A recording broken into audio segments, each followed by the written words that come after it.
Opa, eu sempre dou aquele tempinho para você ler o enunciado, mas dessa vez eu vou ler com você aqui, porque estamos num momento de crucial. Vamos lá, uma força horizontal constante é aplicada num corpo de massa 3 kg. Então, vamos pensar assim, ó, parou por aí. Ah, eu tenho um corpinho aqui assim, ele tem 3 kg, e eu vou aplicar uma força horizontal e constante. Então, vou fazer ela para cá, ó. Murar la coloración de la fuerza. Nossa senhora, meu espanhol é britânico, então é mais difícil de entender. Então aqui está a forcinha, essa força que ele falou que está sendo aplicada. Chapeuzinho nela para dizer que é uma força. Que se encontra sobre uma mesa cuja superfície é formada por duas regiões. Legal, legal? Como ele está horizontal, duas regiões, aí ele fala com e sem atrito. Eu vou imaginar que ele está andando numa linha reta aqui assim, ó, e uma parte dessa linha reta tem atrito e a outra parte não, que é o que ele falou. Legal, legal. Ah, vai fazer curva? Não, tá na horizontal. Então, formado por duas regiões, com e sem atrito.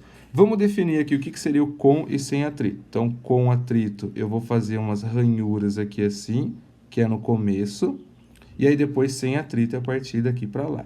Então, aqui eu tenho atrito, então aqui tem atrito, e aqui vai ser sem atrito, fechou?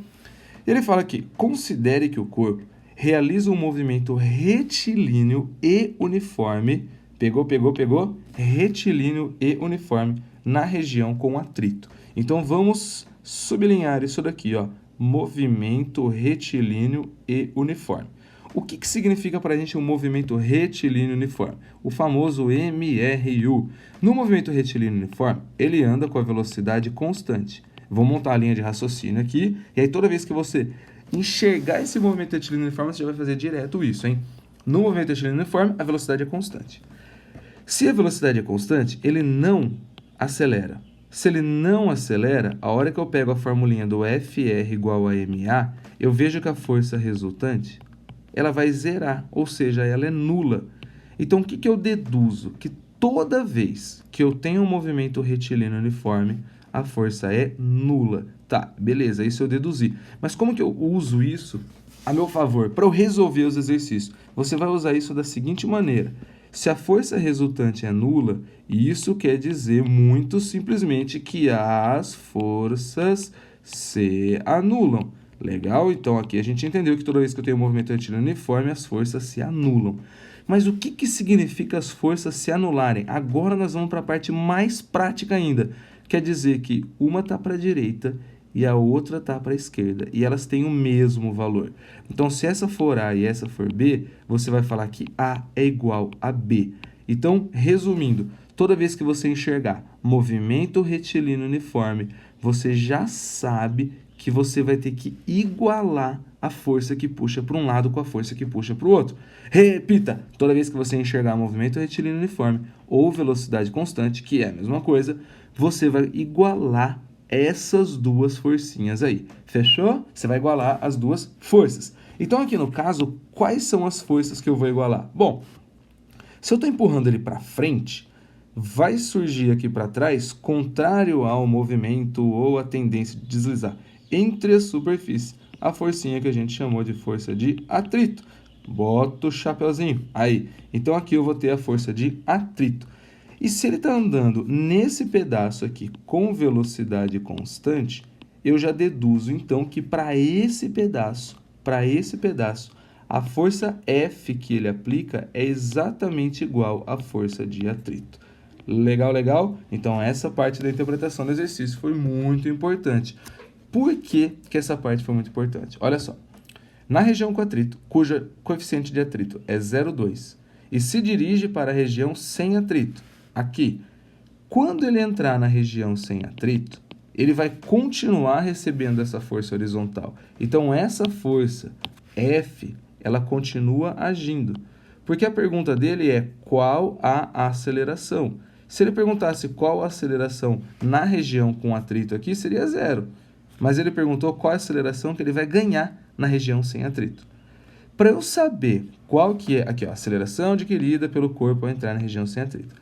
Para eu saber qual que é a aceleração, eu preciso usar o FR igual a MA. Ok, mas aí eu preciso saber o M, o A, quer dizer, a massa ele disse que é 3 quilos, qual que é o valor da força? Então é por isso que ele deu essa primeira situação. Então ele dividiu o exercício em duas partes. Na região com atrito, eu faço essa interpretação das forças serem iguais e descubro o valor de F. Aí eu venho na região sem atrito, sabendo o valor de F, e descubro a aceleração. Então essa que foi a sequência do exercício. Então vamos lá, vamos começar na região com atrito. Vou começar a partir daqui já. Essa força F, ela vai ser o μ vezes a força normal, que é a força de atrito. A força normal é só a gente lembrar, apoiado na horizontal, peso igual a normal. Apoiado na horizontal, peso igual a normal. Apoiado na horizontal, peso igual a normal. Então, a normal é igual ao peso, e a gente sabe que o peso é massa vezes a gravidade. Olha que massa! O μ, ele falou que é 0,2. Essa massa vale 3 kg e o 10 da gravidade. Então, a nossa força F, ela acaba sendo aqui de 6 newton. Firmeza? Ó, 0,2 vezes 10 vai dar 2. 2 vezes 3, 6. Então, eu sei que a força que é aplicada é de 6 newtons. Agora, eu vou vir aqui na parte do sem atrito e vou fazer FR igual a M vezes A. Como a força aplicada é a força F, eu só vou fazer um troca aqui, ó, F igual a MA. Aí você vai, mas não é a mesma coisa? Não, a força resultante é a soma de todas as forças. E aqui eu coloquei a única força que eu tenho. Lembrando, essa região é sem atrito. Então, essa força F de 6 newtons, ela vai pegar uma massa de 3 kg e vai acelerar o corpinho. O 3 está multiplicando, passa dividindo a aceleração de 2 metros por segundo ao quadrado. Alternativa A de iPhone. Valeu!